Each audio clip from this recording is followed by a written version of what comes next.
Good evening, I'm Dan Wall. And I'm Laura Lee. Thanks for joining us. A huge law enforcement response today in downtown Eveleth. Officers from several agencies surrounded a building and arrested 2 people on serious charges. Northern News Now's Cara Kopp was there this evening and joins us in studio tonight with the latest. Cara, what are we learning? Yeah, Dan, Laura, state and local law enforcement blocked off one of the main routes through town surrounding the shop next to Hell's Angels.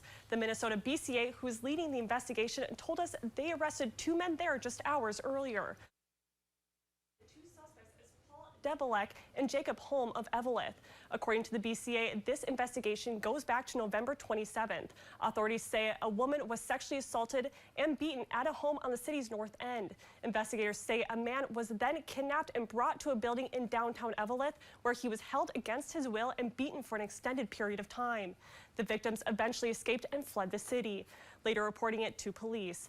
We're told they are in stable condition. Officers conducted interviews and executed multiple search warrants downtown and in several other locations around Eveleth related to the case. It's unclear how the suspects knew the victims in the case and how the 2 victims are related. We're working to learn more, and we'll bring you those details as they become available.